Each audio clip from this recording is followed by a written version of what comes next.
Olá, estamos começando mais um episódio do nosso PodMed, o videocast do Medplex Eixo Norte. E aqui é um espaço aberto para falarmos sobre saúde, bem-estar, negócios, inovação e muito mais. Sou Laura Medina e sou jornalista. Hoje nós vamos falar sobre um assunto relacionado aos pés e aos tornozelos, os cuidados com esta região que é a base do nosso corpo e que, se acontece algum problema, pode limitar a mobilidade do nosso corpo.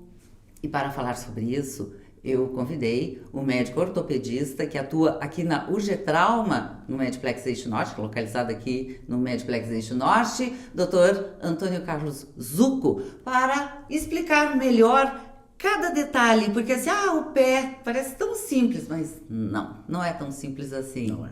Então, muito obrigada pela sua presença, um prazer tê-lo aqui para falar sobre um problema que, olha, muitas pessoas se queixam. E aí, quando a gente vai ficando ainda mais velho, começa aquela dorzinha ali na planta do pé, e aí não sabe, vai deixando, porque esse é um problema, né? Também não buscar tratamento para solucionar dores e outros incômodos. Obrigada, então, pela sua presença, e eu gostaria de iniciar falando sobre um dos problemas, que é, eu até antes estava brincando aqui com o Dr. Zucco, que eu tenho dificuldade de falar essa palavra, que é Tarsalgia. Metatarsalgia. O que acontece nos nossos pés, às vezes, que é um problema tão comum? Bom, Laura, na verdade, as dores nos pés, elas não acontecem só com pacientes que, quando vão adquirindo mais idade, né? Pacientes jovens também têm um pouco mais, podem ter dores, né? E especificamente falando da metatarsalgia, o que é metatarsalgia? Metatarsos são os ossos da região anterior do pé, né? São os ossos da frente. Tem as falanges, que são os dedinhos do pé, né? Mas tem os metatarsos que nos servem de apoio na parte anterior do pé. Nós chamamos essa região de antepé. Metatarso é o nome do osso, algia é a dor neste osso, nessa região especificamente, não especificamente no osso. Então, metatarsalgia é dor no antepé. E aí precisa ser investigada a dor no antepé. O que pode dar dor no antepé? Pode ser simplesmente uma sobrecarga mecânica do paciente que trabalhou o dia inteiro, né, caminha muito. Vamos pegar uma pessoa, um carteiro, por exemplo. Ele caminha muito, ele pode ter uma dor na região do antepé. Né? Pode ser só uma sobrecarga mecânica, né? O pé está comprimido dentro do calçado, o pé começa a aumentar a circulação, ele incha um pouco dentro desse calçado e começa a ter dor naquela região. Pode, né? Mas naquela mesma região pode começar a ter pequenas fraturas dentro das trabéculas ósseas do metatarso. A gente costuma chamar isso, por fadiga do osso, de fratura por estresse. Né, que antigamente a gente relacionava isso muito a soldados, né, que batiam o pé no chão na hora de marchar, ou bailarinos, né, que usavam muito o pé sem nenhum tipo de amortecedor ali no pé. Né. Pode ter outras doenças que causam metatarsalgia, pode ser só uma bursite, né, intermetatarsiana, pode ter o famoso neuroma de Morton, né, que é um espessamento do nervo, né, por roçar embaixo de um ligamento intermetatarsal, né? Imagina que entre os ossinhos aqui, que são os metatarsos, existem ligamentos, né? Entre um ossinho e outro passa um nervinho, né? E esse nervinho se divide em Y, né? Quando ele se divide, ele passa por baixo de um ligamento. Imagina alguém assim com um calçado, né? O calçado que dá uma apertadinha assim, ó, já diminui o espaço, né? Anterior do antepé. Fica o dia inteiro movimentando aquilo ali, com o pé meio apertado, o nervo ele vai inflamar, ele vai machucar, ele vai ficar comprimido, ele vai criando uma espécie de calo no nervo. Então o nervo vem fininho, ele fica um pouco mais espesso e fica fininho de novo. Isso é o neuroma, né? Que às vezes pode dar uma dor naquela região do antepé, pode dar um formigamento nos dedos, uma sensação de parestesia. O paciente se confunde às vezes com parestesia, às vezes com momento de calor, momento de frio naquela região. E a gente faz, às vezes, uma ecografia, uma ressonância e consegue ver. Nessa região também, eu estou citando as mais comuns, né? Sim. É muito comum, assim, a gente não sabe muito bem ainda a causa, mas existe uma doença que a gente chama de doença de Freiberg, né, que é a necrose da cabeça do segundo metatarso, né? E isso pode ser... a gente não sabe muito bem a causa, né? A gente sabe que é uma necrose, né? Pode ser por sobrecarga, pode ser por algum problema vascular, outras necroses que ocorrem em cabeças de ossos no corpo estão relacionados ao uso um pouco mais prolongado de corticoide, né? Então, há pacientes às vezes que precisam usar um corticoide ou por outras doenças que exigem esse tipo de medicação, né? E aí podem causar essa dor, né? Que é uma necrose que pode causar deformidade na cabeça do segundo metatarso, que pode gerar dor crônica. Eu estou citando alguns, né? Desde do menos preocupante até o mais preocupante, né? Para mostrar que não é tão simples. Sim. Né? Não é tão simples, né? Eu tenho, doutor, às vezes, amigos pessoais, né? Eu tenho uma dor nessa região e me mandam um vídeo no WhatsApp. É difícil saber assim só, né? A gente, às vezes, eu brinco com os pacientes que 1 centímetro pra gente no exame físico faz diferença. Porque às vezes eu tô palpando a região intermetatarsal, eu posso pensar em algumas patologias. Se eu tocar na cabeça do metatarso, já é outra completamente diferente. Entende? Então há uma complexidade. Há uma complexidade só na metatarsalgia. Sim. Né? Só na metatarsalgia. E isso vai, por exemplo, aos poucos esses sintomas vão aparecendo e às vezes as pessoas não procuram nenhum atendimento e isso vai tomando uma proporção maior e às vezes até muito mais difícil, obviamente, de tratar. Exatamente. É difícil a gente saber se esses sintomas eles vão vindo aos poucos, né?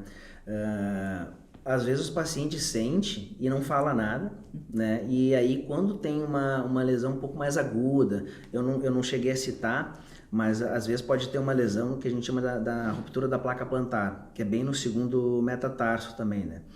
E às vezes isso pode ser meio agudo, né? Pode sentir uma fisgada mais aguda em relação a uma fraturinha por estresse, entende? E aí então às vezes pode ser insidioso, mas às vezes pode ter ou o paciente está super bem e tem uma dor mais aguda, né? Que pode ser qualquer um desses, né? Ou pode ser, assim tu falaste, né? Pode ser insidioso e ser agudizado, assim, por algum momento, né?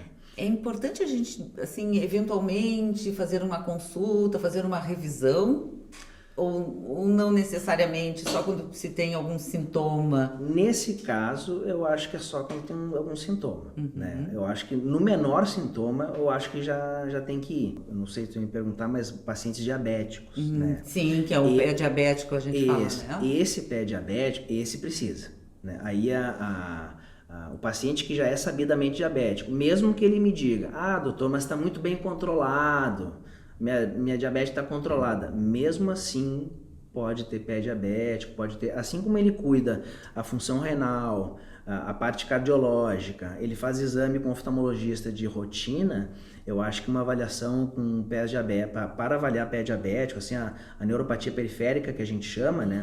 Porque até pode explicar um pouquinho, porque nem todo mundo sabe, até muitas vezes as pessoas com diabetes não têm, né, não valorizam tanto essa questão. O que acontece, né? O nervo, ele vai ficando cada vez mais fininho conforme ele vai avançando para a periferia, tanto nas mãos quanto nos pés, né? A glicose muito alta, ela pode causar dano nos vasos sanguíneos que chegam nesses nervos pequenininhos. Ela não afeta a glicose alta, ela não afeta diretamente o nervo. Ela afeta o vaso sanguíneo que está chegando nesse nervo, né? Só que imagina, é coisa milimétrica, é muito fininho, entende? Então, normalmente, o dano que acontece neurológico, né, e vascular, principalmente vascular, né, mais do que neurológico, é da periferia de baixo. Não chega tanto a afetar a periferia das mãos, né? Mas a periferia de baixo, onde a circulação é mais dificultada, e vai subindo. Então pega na pontinha do dedão, na pontinha de um dedinho, começa a ter dificuldade de sensibilidade, não sente direito uma agulhinha, entende? Às vezes quando cria uma lesãozinha ali, porque uma pedrinha entrou no calçado, aquilo ali não cicatriza mais com a mesma facilidade que antes. entende? Isso é porque não está chegando sangue, não tem boa perfusão naquela região. Então, um ortopedista e um vascular, eu acho que seria, neste caso, de pacientes diabéticos, mesmo muito bem controlados, eu acho que valeria a pena, pelo menos uma vez por ano, Fazer assim, uma avaliação. fazer uma avaliação com esses dois especialistas. Sim. Bom, um outro problema comum é a fascite plantar. Poderia nos explicar um pouquinho o que é também, sintomas e os tratamentos? Tá. A fascite plantar é o seguinte, é muito difícil a gente visualizar o que é uma fáscia para quem não viu na anatomia humana, né? Sim. Porque a fáscia, ela não é osso, ela não é tendão, ela não é músculo, ela não é ligamento, ela é fáscia. Tem duas fáscias muito comuns, que a gente sabe muito, assim, a gente estuda muito na parte da ortopedia, né? Que é a que vem do lado da nossa coxa, que é o tensor da fáscia lata, que é um músculo que é praticamente fáscia, né? E isso, ele incomoda muito no corredor sente isso. Como ele vai até o joelho, ele começa a raspar do lado do joelho e começa a dar dor lateral no joelho. Tá? Isso a gente resolve com bastante alongamento, às vezes fisioterapia, às vezes terapia de onda de choque local, até infiltração, né? A mesma coisa serve para a fáscia plantar. Ela é um tecido elástico que ela cobre toda a planta do nosso pé, tá? Ela cobre os músculos, assim, quando a gente abre a pele, logo já aparece a fáscia, tá? A fáscia plantar. Essa fáscia plantar, ela tem que ser como se fosse uma cama elástica. Entende? A gente tem que ter esse jogo que quando a gente não caminha que nem robô, entende? A gente caminha tendo um jogo, assim, na planta do pé, né? Eu tinha um professor de ortopedia no Clínicas, né? Que ele falava, olha, o pé anda. E é verdade, né? O pé, ele tem um movimento próprio, assim, a mecânica do caminhar, a gente estuda isso, mecânica do caminhar, a mecânica da corrida. E a fáscia plantar, ela acompanha isso, né? Com o tempo, com a idade, tem alguns fatores que são bem importantes, né, que causam fascite plantar. Um deles é que a gente não pode mudar, que é a idade, né? Com o tempo, a idade vem vindo, a gente percebe em algumas estruturas do nosso corpo que elas vão perdendo a elasticidade, né? A gente vê isso às vezes no nosso rosto, assim, né? Que as rugas é a perda da elasticidade, do colágeno da pele. Mas o osso fica mais quebradiço, né? Vamos pegar dois extremos, uma criança de 3 anos e uma pessoa de 80 anos. O osso está bem mais rígido e quebradiço do que uma criança. A cartilagem é a mesma coisa, o músculo é mais endurecido e a fáscia também, né? Então a idade já é um fator, tá? Para ter mais predisposição a esse endurecimento da fáscia plantar, né? O outro é a falta de alongamento e a falta de exercício. Porque o próprio exercício, quando a gente corre, quando a gente faz agachamento na musculação, a gente pula corda, a gente faz jump, sabe? Qualquer exercício a gente faz... Exercitando. Exatamente, a gente está forçando a fáscia plantar, né? É isso que às vezes o paciente não entende. Que na prática a gente precisa forçar a fáscia plantar a voltar a ser elástica ao que ela era antes. Por isso que o tratamento envolve fisioterapia, né? Envolve muito alongamento, envolve o que eu costumo falar para o paciente, congela, pega uma garrafinha de água, põe água, faz até virar uma pedra e larga o peso em cima. Dá para ficar passando o pé enquanto está vendo um filmezinho na televisão, dá para fazer isso, né? Mas o ideal é largar o peso em cima, que é para forçar a fáscia plantar. E aquele alongamento de panturrilha, né, que a gente costuma orientar, né? Esse, por exemplo, bolinha de tênis nos pés, isso a gente pode fazer todos os dias? Deve fazer todos os dias, em todas as idades, assim, quanto mais velho vamos ficando, mais ainda fazer. E liberação miofascial? Ajuda muito, né? Alguns fisioterapeutas, eles fazem isso também, né? Tem algumas coisas que a gente sabe que ajudam a melhorar o sintoma, que é a dor, tá? Por exemplo, paciente que tá com muito... Eu já tive fascite plantar, né? Então, a primeira vez que eu tive, eu tava correndo, né? Eu saí da casa do meu sogro, né, auricular, atrás do Olímpico. E peguei a Érico ali, fui correndo até o gasômetro. Quando eu tava ali no Tesourinha, me deu uma dor na lateral do pé, eu achei que tinha quebrado. Achei que era uma fratura por estresse. Aí eu, como ortopedista, começa a pensar tudo, né? Já fez o diagnóstico. Só que me faltava agora eu estar com uma fratura por estresse. Eu gosto de correr, de fazer exercício. Só que me faltava agora eu estar com uma fratura no pé e ter que parar de correr. E aí eu não conseguia voltar para casa de tanta dor, assim, ó. É limitante, assim. Eu achava que não era tanto, assim, como os pacientes me falavam, até que eu tive a primeira vez. A dor é limitante, é muito forte. E para aliviar os sintomas, não para tratar, mas para aliviar os sintomas, a gente fala para os pacientes evitar rasteirinha, né? Usar um calçado que tem um solado um pouco mais alto. Atrás? Né? Atrás, tá? Que é o que a gente chama de drop. Né? O drop num tênis de corrida ou num sapato, assim, é a diferença entre a parte de trás do calçado e a parte da frente. Quanto maior essa diferença, maior o drop. Quanto mais reto, menor o drop. Então a rasteirinha, ou o sapatênis do homem, né?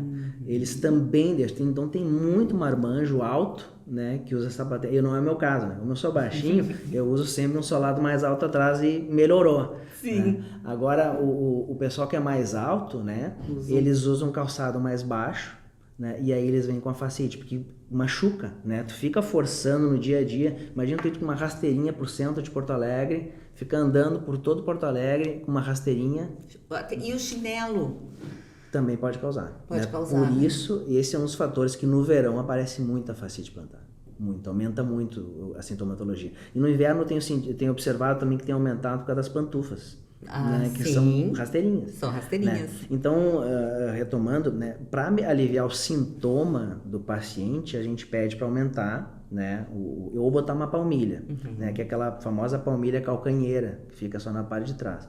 Mas quando um paciente vem e me pergunta, doutor, eu quero fazer isso melhorar, aí tem que forçar uma atividade física, né? Evita aquela que dói, porque eu parei de correr, mas eu mantinha academia, bicicleta, eu pulava a corda até um certo limite. Sim, entende? pode fazer musculação, Exatamente. dá pra fazer várias pilates, dá pra fazer tudo. Eu já quebrei o dedão do pé e continuei fazendo atividade física. Exatamente, né?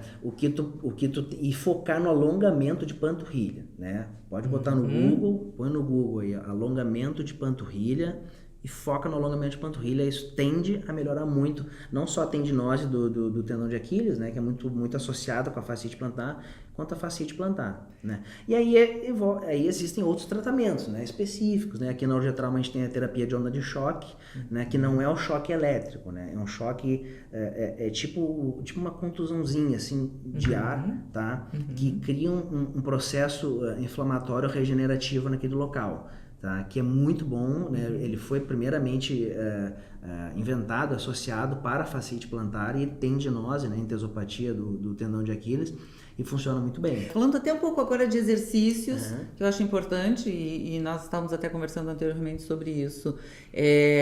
Por exemplo, as articulações, acordar, mexer aos poucos, é importante? É importante, né? Isso aí, o que tem na articulação, tá? A gente tem a pelezinha que produz o líquido sinovial, tá? E a cartilagem, né?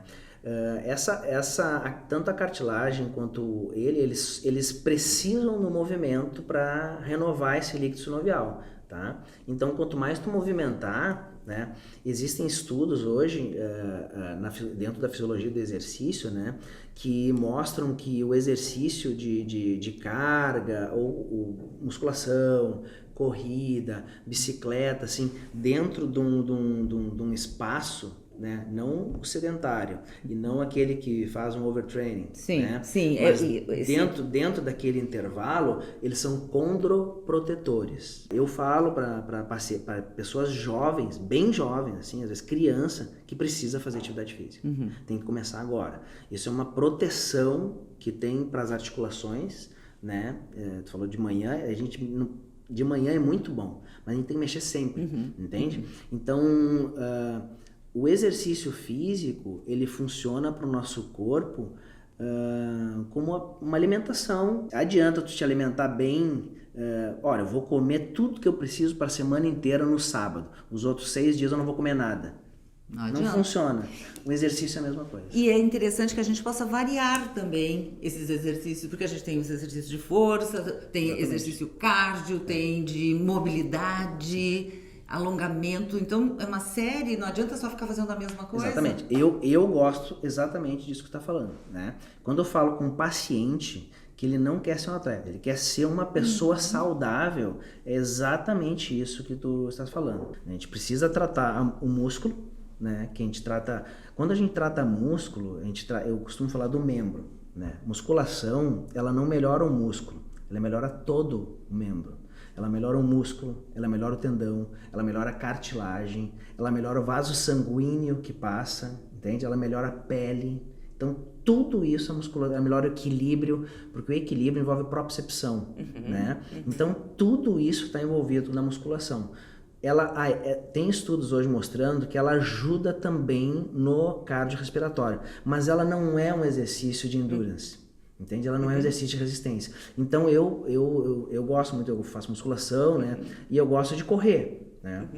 Eu gosto de correr, então eu corro ali os meus 10, 12 quilômetros aí, e pra mim já tá bom. Tá ótimo, né? Claro. Já tá bom. Né? Então é um exercício assim que vai te solicitar ali mais ou menos às vezes 50 minutos, uma hora, diz assim, 1h10 de corrida, né? Mas tu pode fazer isso com uma bicicleta. E eu acho importante falar isso, né? Focar não para ser atleta, mas para ser saudável. Exatamente. Para envelhecer bem, por exemplo, prevenção de osteoporose. A musculação, ela é um remédio para isso. A musculação é exatamente o que tu falaste. A musculação é um remédio para isso. Falávamos inicialmente, especificamente do pé e tornozelo, porque é um mundo. É um mundo. Nós não chegamos, eu acho, nem na metade desse mundo. Nem eu, né? Tô tentando, estamos procurando. Mas um outro problema, por exemplo, aquele tendinite, né? Quais são os problemas mais comuns ainda que afetam o pé, que a gente precisa até prestar atenção nos sintomas? A dor insidiosa, né? Uma das dores insidiosas que afetam o pé é a tendinose, né? A gente costuma lembrar sempre do tendão de Aquiles, né, que é o mais comum e tal, né? O tendão de Aquiles tem que sempre prestar muita atenção, principalmente em homens, né, porque o homem vai deixando, sabe como é que é, né? Então o homem às vezes ele não vai, ele gosta de jogar o futebol dele, né? Ele grande maioria das vezes ele só joga o futebol, né? E aí ele não faz um reforço muscular necessário que o jogador faz, ele não sabe disso. É jogador de final de semana. Exatamente. Porque isso aí é lesão e lesão. O Getralma deve estar cheio de jogador de futebol de fim de semana. E eles não sabem que o jogador profissional, ele faz muita musculação, né? Ele precisa ter musculatura firme, primeiro, para não ter dor. Então, o primeiro sintoma que dá no tendão, né, que a gente chama de tendinite ou tendinose, né, é a própria dor no tendão, né? Pode ser uma tenossinovite, que é uma inflamação do tendão, tá? Mas ele pode estar rompendo, né? Ele pode estar rompendo. Então, se eu fosse indicar, esse é o tipo de dor que tem que ir no médico, né? Porque para evitar que tenha que ir para uma cirurgia, né? Porque a cirurgia, o paciente, vou lá, opero e deu. Mas envolve imobilização, envolve tempo que vai te tirar do teu esporte que tu gosta, talvez te tire do teu trabalho. Tornozelo, também entorce. Às vezes tem pessoas que começam a cada vez mais isso tem alguma causa? Falta reforço muscular por isso? Qual é a causa desses... Claro, às vezes a gente está caminhando e faz uma torção, mas às vezes não. Às vezes começa a ser mais repetitivo, rotineiro. Na verdade, assim, o principal fator, assim, não existe uma instabilidade ligamentar. Existem pessoas que têm hiperlaxidão ligamentar. Tá? Essas pessoas pode ser meio que do nada, assim, ter uma torção. Mas pode até acontecer de não ter uma repercussão clínica tão forte nelas, justamente porque elas têm uma hiperlaxidão ligamentar, né? Mas nós, normais, assim, né? Um dos fatores, né, de entorse é a própria fraqueza, né? Porque existem dois tipos de estabilizadores do tornozelo. O estabilizador estático, que é o ligamento, ele está lá parado, né? Ele liga um osso no outro osso, tá? E o estabilizador dinâmico, que é o tendão. O tendão, ele vem da perna e vai até o pé. Então ele segura aquela articulação no lugar, entende? Quando tu vai torcer o tornozelo, os dois te protegem, que é a propriocepção, né? Ela percebe, vai para a medula e nem que tu não pense, tu já puxa o pé, né? Às vezes a torção é um pouco mais forte e tu não consegue puxar, tu até tenta, mas não consegue, né? E aí é o entorse, tá? Aí tu acaba torcendo o ligamento e o tendão. Quando tu faz essa lesão, imediatamente tu perde a propriocepção, né? Então aquela coisa que o paciente fala, doutor, eu torci uma vez, eu fico torcendo de novo. Isso é verdade. né? Isso é verdade. Então, isso o fisioterapeuta é milagroso, né? É o fisioterapeuta que faz voltar, né, no tratamento fisioterápico, depois de bem avaliado, a própria percepção do paciente para ele não ter a lesão novamente. No tornozelo, é mais raro do que no joelho ter que fazer uma cirurgia numa lesão ligamentar, né? No joelho, romper o ligamento cruzado anterior, o ligamento cruzado posterior, é cirúrgico, não tem dúvida. No tornozelo é mais raro, né? Pode acontecer, mas é mais raro, né? Normalmente, quando o paciente tem um entorse, e aí o ideal é que ele sempre seja avaliado por um médico, né? É que nos entorses tornozelo ele pode quebrar o tornozelo, tá? Isso aí envolve no mínimo uma imobilização, mas quase sempre que pega uma articulação, uma fratura articular, quase sempre é cirúrgico. E a outra fratura também, que está muito relacionada ao entorse, é a fratura na base do quinto metatarso. Então, quando a gente torce o pé para dentro, assim, puxa tanto a fáscia plantar, que está inserida no quinto metatarso, quanto um tendão, que é o fibular curto, ele puxa aquela região. É como se fosse uma corda na parede, puxou, em vez de romper o tendão, vem um pedaço lá da parede. Isso que acontece na base do quinto metatarso, que é a fratura que a gente apelidou da fratura do Neymar. Aqui na Urgetrauma é um atendimento no final de semana, de segunda, quantas vezes por semana, o horário?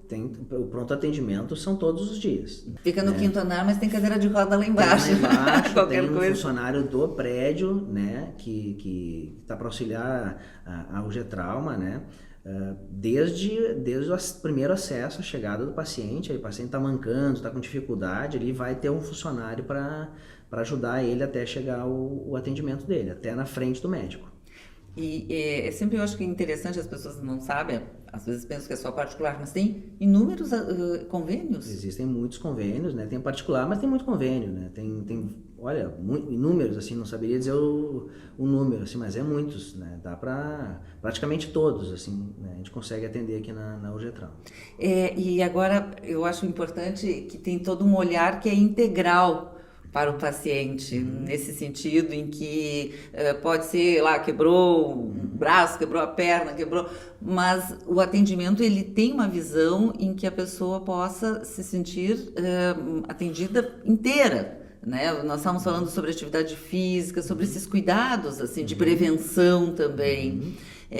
Eu gosto de falar sobre isso, eu já tive aí, já percebi como tem esse aconchego, esse acolhimento, né? Porque às vezes a gente chega com dor, não está bem. Sim. É difícil. Ali no Urgetrauma ali tem, por exemplo, tem pilates, né?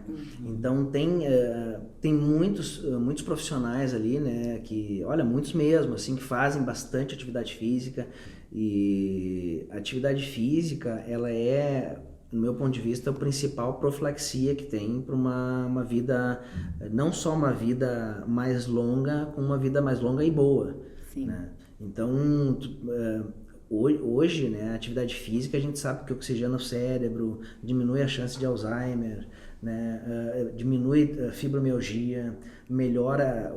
Quando tu faz atividade física, e tu falaste antes, né, que quando tu termina o exercício, tu tá te sentindo bem, isso é um neurotransmissor que está dentro da placa neuromotora, entende? Então, quando tu aumenta a atividade física, tu contrai com contra-resistência, seja ou contrai repetitivamente no endurance ou contra-resistência, tu está colocando um neurotransmissor nessa placa motora e está tirando outro neurotransmissor que é o que está te causando dor na fibromialgia. Então, tu tira, por exemplo, a bradicinina e põe uma noradrenalina, uma epinefrina ali, que melhora, ou uma dopamina, que te dá uma sensação de bem-estar naquele local. É aquilo que o pessoal fica viciado no exercício. Sim, entende? Exato. E aí o cara não para mais de fazer exercício, né? E só que para tu começar a fazer isso, tu tem que fazer o que a gente chama de não um dia, mas dia 1. Então, esquece o um dia eu faço. Não, assim, ó, Hoje é o dia 1. Dia 1. Então começa.